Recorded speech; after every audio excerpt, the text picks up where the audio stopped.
greatest need that you intend to address as a board member? There's 1A, B, and C.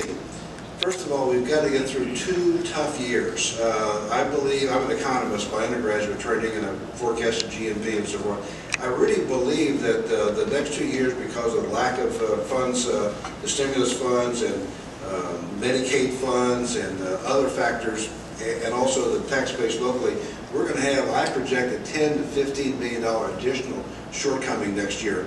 I want to make sure, as I said earlier, that we protect class quality, size, teacher pay, merit, and so forth without huge tax increases, and I can help do that. Secondly is, let's raise the bar. Let's have all the strategic plan sub-elements have metrics to them that we report to you. You track us. If we don't get to meet those goals, fire us. That's the way it should be done. Also, we need more parent involvement. Private schools have relatively more parent involvement than we do. There's many things that I've done before that we can do now to reach out and really involve them and raise the whole standard for everyone.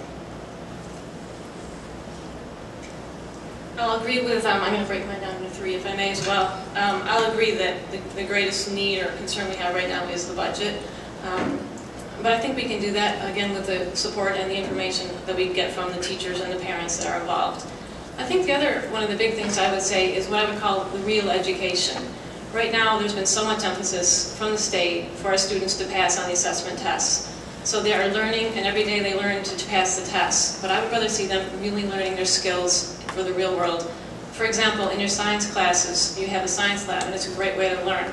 However, when you go to the real world, you're not taking a science test. You're going to have to work in the lab in that type of environment. So I want the teachers to be teaching the students how to learn the material that they need to learn, but also how to apply it, not just how to pass the test. So I think one of my #1 things is that they actually are getting a real education and not learning how to be a test taker. I think the final thing, and it's actually similar to what Mr. Duck said, is the need for community. And actually it's on the future plans for next year for the school system as a priority. A couple things to add. We're in agreement there. A key issue is that we need to even better harness technology. Technology is the future. The school system is doing great in 15 different ways, and I want to help do that. This whole virtual world, you're going to see within the next 2 or 3 years a much larger percent of the education transfer, knowledge transfer, be by virtual systems, the internet and so forth. And I know how to help do that. I've written white papers on it and given seminars, etc., and I can help do that. Also, this parents, right now, if you look, the school system does a great job, but you have to pull down the data. The learning management system, Angel, which I know very, very well because I have a learning management system that Allstate and Walmart uses and so forth. I want to set up a process where every 2 weeks a teacher, in just a few minutes, can send out to every parent by email what's happened, what's going to happen, how your son or daughter is doing, and also what you can help with, including PDFs and instructions, etc. I really want to involve that parent because that is the secret sauce. 2 things. I would like to follow up on my concept of community, but I'd like to talk to the technology first as well. My background is in technology, and I do think that is a key way for us to learn, teach our students, but even more so for us to save money.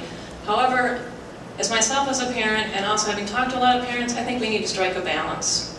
I think it's great that we have resources online, and I think it's a great way for us to save money to have online textbooks. And also, not so much because it's online, but with the textbooks they have out there, they're not customized to what our students need. Having technology online, the teachers can pull from different resources and come up with what they think is the best curriculum.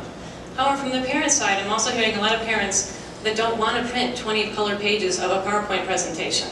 They can't afford to have a color printer. Or if you have a color print, if you don't, it's black and white, then you can't read the PowerPoint because it's not useful. Or they've got 2 or 3 kids and they're all vying for the one computer that they have.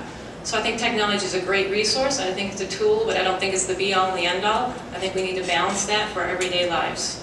And getting back to the need of community, I've seen firsthand at Brookwood Elementary what the community can do to get involved. Hopefully I'll sneak that in later. My time is up.